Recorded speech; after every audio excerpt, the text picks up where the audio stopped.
आज 2 जुलाई 2023 के बाबा के अव्यक्त महावाक्य रिवाइज कोर्स 26 जनवरी 1995। मुरली का टॉपिक है ब्रह्मा बाप के और 2 कदम फरमान बरदार वफादार।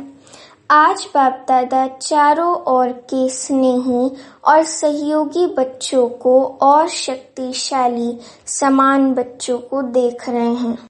स्नेही सभी बच्चे हैं, लेकिन शक्तिशाली यथाशक्ति हैं। स्नेही बच्चों को स्नेह का रिटर्न पदम गुणा स्नेह और सहयोग प्राप्त होता है। शक्तिशाली समान बच्चों को सदा सहज विजयी भव का रिटर्न मिलता है। मिलता सभी को है। स्नेही बच्चे यथाशक्तिशाली होने के कारण सदा सहज विजय का अनुभव नहीं कर पाते। कभी सहज कभी मेहनत। बाप दादा स्नेही बच्चों को भी मेहनत को सहज करने का सहयोग देते हैं, क्योंकि स्नेही आत्माएं सहयोगी भी रहती हैं, तो सहयोग के रिटर्न में बाप दादा सहयोग जरूर देते हैं। लेकिन योग यथार्थ न होने कारण सहयोग मिलते भी प्राप्ति का अनुभव नहीं कर पाते। योग द्वारा ही सहयोग का अनुभव होता है और शक्तिशाली समान बच्चे सदा योग युक्त हैं, इसीलिए सहयोग का अनुभव करते सदा सहज विजयी बन जाते हैं। लेकिन बाप को दोनों ही बच्चे प्यारे हैं। प्यार और सदा विजयी रहने की शुभ चाहना सभी बच्चों में रहती है, लेकिन शक्ति कम होने के कारण समय पर और सर्व शक्तियां कार्य में नहीं लगा सकते। बाप वर्षे के अधिकार में सर्व शक्तियों का अधिकार सभी बच्चों को देते हैं। अधिकार देने में बाप दादा अंतर नहीं रखते, सभी को संपूर्ण अधिकारी बनाते हैं, लेकिन लेने में नंबरवार बन जाते हैं। बाप दादा किसको स्पेशल किसको अलग ट्यूशन देते हैं क्या? नहीं देते। पढ़ाई सबकी एक है, पालना सबकी एक है। पांडवों को अलग पालना हो, शक्तियों को अलग हो, ऐसे है क्या? सबको एक जैसी पालना और पढ़ाई है, लेकिन लेने में रिजल्ट में कितना अंतर हो जाता है। कहाँ अष्टरत्न और कहाँ 16,108 रत्न, कितना अंतर है। ये अंतर क्यों हुआ? पढ़ाई और पालना को वरदानों को धारण करना और कार्य में लगाना, इसमें अंतर हो जाता है। कई बच्चे धारणा भी कर लेते हैं, लेकिन समय प्रमाण कार्य में लगाना नहीं आता है। बुद्धि तक बहुत भरपूर होंगे, लेकिन कर्म में आने में फर्क पड़ जाता है। ब्रह्मा बाप नंबर 1 क्यों बना? 2 कदम पहले सुनाए ना। तीसरा, सदा बाप शिक्षक और सदगुरु के फरमान बरदार बने। हर फरमान को जी हाजिर किया। बाप का फरमान है सदा सर्व खजानों के वर्षे में संपन्न बनना और बनाना। तो प्रत्यक्ष देखा कि सर्व खजाने ज्ञान, शक्तियां, गुण, श्रेष्ठ समय, श्रेष्ठ संकल्पों का खजाना पहले दिन से लेकर लास्ट दिन तक कार्य में लगाया। लास्ट दिन भी समय, संकल्प बच्चों प्रति लगाया। ज्ञान का खजाना, याद की शक्ति और सहनशीलता के गुण का स्वरूप, ये सब खजाने लास्ट समय तक शरीर को भी भूल सेवा में प्रैक्टिकल में लगा कर दिखाया। तो इसको कहा जाता है फरमान बरदार नंबर 1 बच्चा, क्योंकि बाप का विशेष फरमान यही है कि याद और सेवा में सदा बाप समान रहो।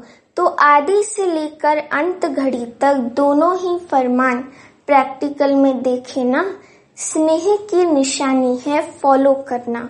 तो चेक करो आदि से अब तक सर्व खजानों को स्व के साथ साथ सेवा में लगाया है।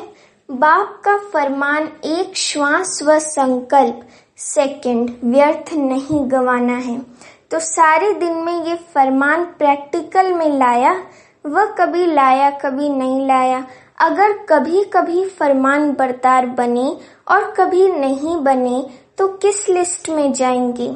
अगर बाप दादा फरमान बरदार की लिस्ट निकाले तो आप किस लिस्ट में होंगे? अपने को तो जानते हो ना, क्योंकि आप सभी सर्व खजानों के ट्रस्टी मालिक हो। तो एक संकल्प भी बिना बाप के फरमान के यूज नहीं कर सकते हो, या सोचते हो कि हम बालक सो मालिक हैं इसलिए व्यर्थ गवाएं या क्या भी करें, इसमें बाप का क्या जाता है, बाप ने दे दिया अभी हिसाब क्यों लेते हैं? नहीं, आप रोज बाप के आगे कहते हो कि सब तेरा है मेरा नहीं है, कहते हो ना, टाइम पर मेरा और टाइम पर तेरा, जब हमारा मतलब हो तो मेरा वैसे तेरा, ऐसी चतुराई तो नहीं करते हो। ब्रह्मा बाप को देखा, अपना आराम का समय भी विचार सागर मंथन कर बच्चों के प्रति लगाया, रात्रि में भी जागकर बच्चों को योग की शक्ति देते रहे। ये चरित्र तो सुने हैं ना, ब्रह्मा की कहानी सुनी है ना। फॉलो फादर किया कि सिर्फ सुन लिया, सुनना अर्थात करना, तो तीसरा कदम सदा जी हाजिर, सदा हजूर हाजिर और नाजिर। कभी ब्रह्मा बाप से शिव बाप अलग नहीं हुए, हाजिर नाजिर रहे ना। बच्चे ने कहा बाबा और बाप ने कहा मीठे बच्चे, तो मन की स्थिति में सदा हाजिर और नाजिर अनुभव किया।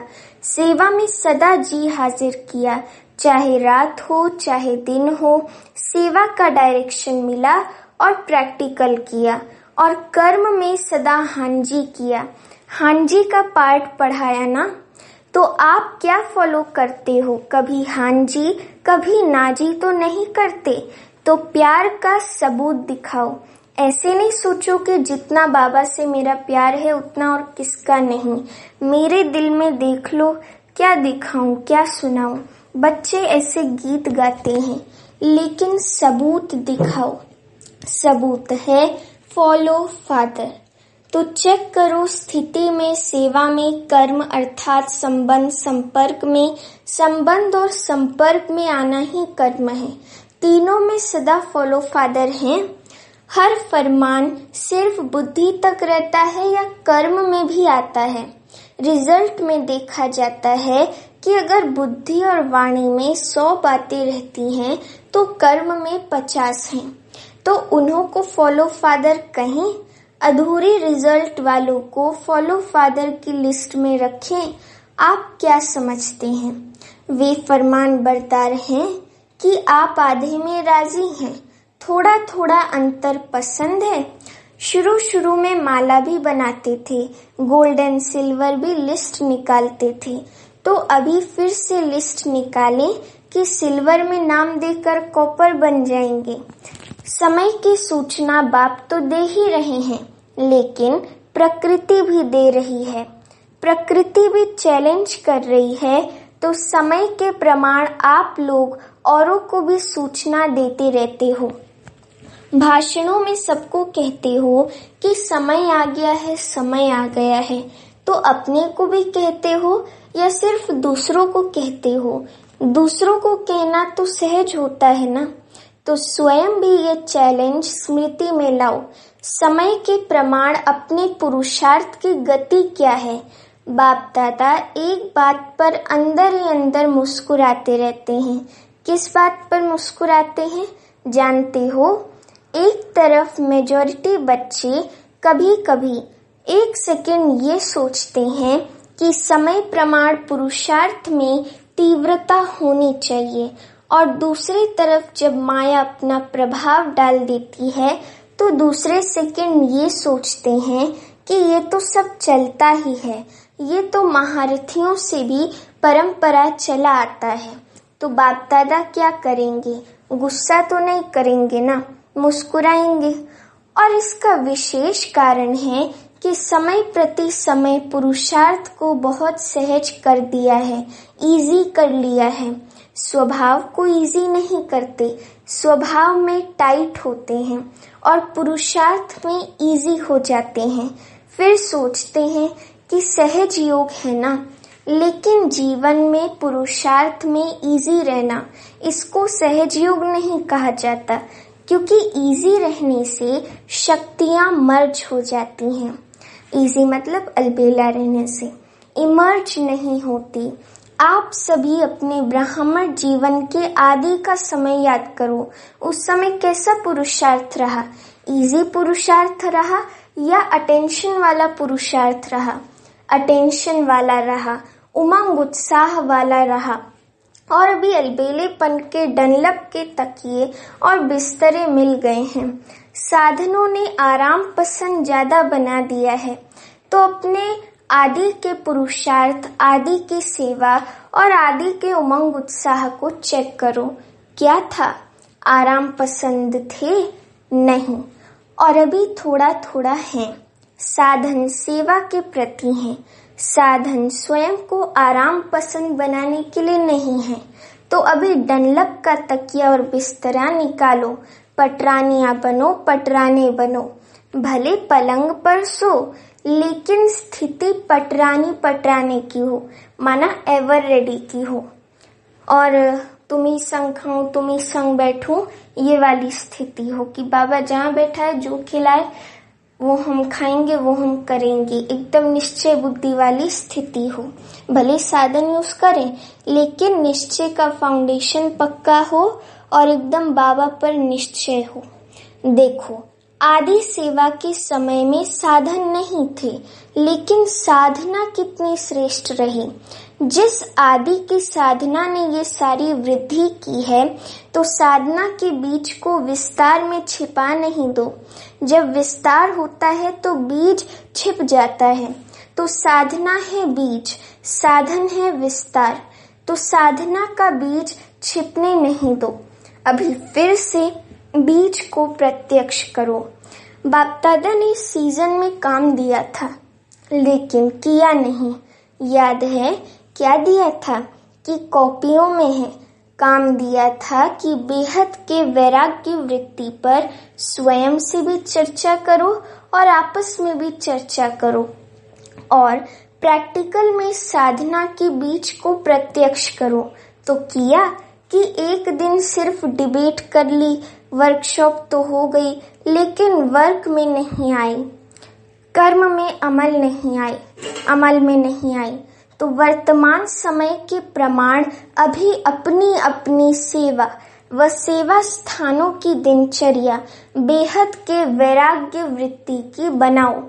अभी आराम की दिनचर्या मिक्स हो गई है। ये अलबेलापन शरीर की छोटी छोटी बीमारियों के भी बहाने बनाता है। पहले भी तो बीमारी होती थी ना, लेकिन सेवा का उमंग बीमारी को मर्ज कर देता था। जब कोई आपकी दिल पसंद सेवा होती है तो बीमारी याद आती है। अगर आपको इंचार्ज बहन कहे नहीं, आपकी तबीयत ठीक नहीं है, दूसरे को करने दो, तो करने देंगे? उस समय बुखार व सिरदर्द कहाँ चला जाता है। और जब सेवा कोई पसंद नहीं होगी तो क्या होगा? सिर दर्द भी आ जाएगा, तो पेट दर्द भी आ जाएगा। सुनाया है ना कि अगर बहानेबाजी में बुखार कहेंगी तो टीचर कहेगी कि थर्मामीटर लगाओ, लेकिन पेट दर्द और सिर दर्द का थर्मामीटर तो है ही नहीं। मूड ठीक नहीं होगा और कहेंगे कि पेट दर्द है। तो ये अलबेलेपन के बहाने हैं। बेहद की वैराग्य वृत्ति मर्ज हो गई है और बहानेबाजी इमर्ज हो गई है। बाप दादा देख रहे थे कि सभी बच्चे बहुत स्नेह से मधुबन में पहुंच गए हैं, तो स्नेह तो दिखाया, उसकी मुबारक हो। बाप दादा को भी बच्चों की खुशी देखकर खुशी होती है, लेकिन आगे क्या करना है? सिर्फ मधुबन तक पहुंचना है या स्नेह का सबूत दिखाने के लिए फरिश्ते रूप में वतन में पहुंचना है? क्या करना है? मधुबन में पहुंचे उसकी मुबारक है, लेकिन फरिश्ता बन वतन में कब पहुंचेंगे? चलते फिरते आप सभी को फरिश्ता ही देखें। बोल चाल रहन सहन सब फरिश्तों का बन जाए। और फरिश्ते का अर्थ ही है डबल लाइट। तो दिनचर्या में लाइट नहीं बनना है, माना अलबेले नहीं बनना है, लेकिन संबंध संपर्क में स्थिति में हल्कापन। तो लाइट बनना अर्थात लाइट बनना आता है कि बोझ खींचता है। बाप दादा स्नेह का सबूत देखना चाहते हैं, और जब स्नेह का सबूत देंगे तो आपको तालियां बजाने की जरूरत नहीं पड़ेगी, लेकिन माया भी ताली बजाएगी। वाह विजयी वाह, प्रकृति भी ताली बजाएगी। तो अभी कुछ परिवर्तन करो, अभी स्वयं को स्नेह के साथ शक्तिशाली बनाओ, स्वयं के परिवर्तन में शक्ति रूप बनो, क्योंकि स्वयं के परिवर्तन से ही विश्व परिवर्तन होता है। सहज योगी करके अलबेलापन नहीं लाओ। बाप दादा देखते हैं कि स्व प्रति चाहे सेवा प्रति चाहे औरों के संबंध संपर्क प्रति अलबेलापन ज्यादा आ गया है। ऐसे नहीं सोचो कि सब चलता है, एक दो को कॉपी नहीं करो, बाप को कॉपी करो। एक दो को, भाई बहन को, सिस्टर ब्रदर को कॉपी नहीं करना है, फॉलो फादर। दूसरों को देखने की आदत थोड़ी ज्यादा हो गई है, अपने को देखने में अलबेलापन आ गया है। बाप दादा ने सुनाया था ना कि नजदीक की नजर कमजोर हो गई है और दूर की नजर तेज हो गई है। तो अभी क्या करेंगे? सीजन का फल क्या देंगे कि सिर्फ बाप आया, मिला, मनाया, मुरली सुनी, ये फल है। हर सीजन का फल होता है ना, तो इस सीजन का फल बाप दादा को क्या भोग लगाएंगे? भोग लगाते हो तो फल भी रखते हो ना, वो तो बाजार में मिल जाता है, कोई बड़ी बात नहीं। अब इस सीजन का फल क्या भेंट करेंगे या भोग लगाएंगे? लगाना है या मुश्किल है? तो देखेंगे कि नंबर 1 भोग कहाँ से आता है। वायदा तो बहुत अच्छा करके जाते हो, कभी भी ना नहीं करते हो, हाँ ही करते हो, खुश कर देते हो। लेकिन अभी क्या करेंगे? टीचर्स नंबर 1 भोग लगाएंगी ना, सभी सेंटर्स के भोग देखेंगे, सभी सेंटर्स का भोग देखेंगे। प्रवृत्ति वाले भी भोग तो लगाते हो ना कि खुद ही खा जाते हो। तो ये नहीं सोचना कि सिर्फ सेंटर्स वालों का काम है, सभी का काम है। तो फरमान बरदार का कदम प्रैक्टिकल में लाना है। चौथा कदम है वफादार। कभी भी मन से, बुद्धि से, संकल्प से बाप के बेवफा नहीं बनना। वफादार का अर्थ ही है सदा एक बाप, दूसरा न कोई। संकल्प में भी देह के संबंध, देह के पदार्थ व देहधारी व्यक्ति आकर्षित ना करे। जैसे जब पति पत्नी एक दो के वफादार बनते हैं, तो स्वप्न में भी अगर पर दूसरे की याद आ गई तो वफादार नहीं कहा जाता। तो ब्रह्मा बाप को देखा, संकल्प भी दूसरे की तरफ नहीं, एक बाप सब कुछ है, एक बाप ही सब कुछ है, इसको कहा जाता है वफादार। माना एक बाप, दूसरा न कोई, एक बाबा की याद और किसी की याद नहीं। अगर पदार्थ का भी आकर्षण है, साधनों की भी आकर्षण है, तो साधना खंडित हो जाती है, वफादारी खंडित हो जाती है। और खंडित कभी भी संपन्न पूज्य नहीं गाया जाता है। तो चेक करो कि संकल्प में भी कोई आकर्षण बेवफा तो नहीं बना देती। अगर जरा भी किसी के प्रति विशेष झुकाव है, थोड़ा भी पर्सनल झुकाव है, चाहे गुण के ऊपर, चाहे सेवा के ऊपर, चाहे अच्छे संस्कारों के ऊपर भी अगर एक्स्ट्रा प्रभावित हैं, तो वफादार नहीं कहा जाएगा। सबकी विशेषता, बेहद की विशेषता पर आकर्षित है, वो दूसरी बात है, लेकिन किसी विशेष व्यक्ति या वैभव के ऊपर आकर्षित है तो वफादार की लिस्ट में खंडित गाया जाएगा। तो चेक करो कि खंडित मूर्ति तो नहीं है, पूज्य है, कहाँ एक्स्ट्रा लगाव व झुकाव तो नहीं है, संकल्प मात्र भी झुकाव नहीं। वाचा कर्मणा की तो बात ही छोड़ो, लेकिन संकल्प मात्र भी है तो खंडित के लिस्ट में आ जाएंगे। तो चेक करना आता है ना? अच्छा, चारों ओर के स्नेह का सबूत देने वाले हर फरमान को संकल्प, बोल और कर्म में लाने वाले सदा स्वयं को बाप समान सिंपल और सैंपल बनाने वाले ब्रह्मा बाप के हर कदम पर कदम रखने वाले ऐसे शक्तिशाली बाप समान बनने के दृढ़ संकल्पधारी सर्व बच्चों को बाप दादा का याद, प्यार और नमस्ते। अभी हम रूहानी बच्चों की रूहानी माता पिता बाप दादा को याद, प्यार, गुड मॉर्निंग और नमस्ते। वरदान: साक्षीपन की स्थिति द्वारा हीरो पार्ट बजाने वाले सहज पुरुषार्थी भव। वरदान का स्पष्टीकरण: साक्षीपन की स्थिति ड्रामा के अंदर हीरो पार्ट बजाने में सहयोगी बनती है। अगर साक्षीपन नहीं तो हीरो पार्ट बजा नहीं सकते। साक्षीपन अर्थात देह से न्यारे आत्मा मालिकपन की स्टेज पर स्थित रहे। देह से भी साक्षी, मालिक। इस देह से कर्म कराने वाली ऐसी साक्षी स्थिति ही सहज पुरुषार्थ का अनुभव कराती है, क्योंकि इस स्थिति में किसी भी प्रकार का विघ्न या मुश्किलात नहीं आ सकती। ये है मूल अभ्यास। इसी अभ्यास से लास्ट में विजयी बनेंगे। स्लोगन: फरिश्ता बनना है तो अपने सर्व रिश्ते एक प्रभु के साथ जोड़ लो। अच्छा, ओम शांति।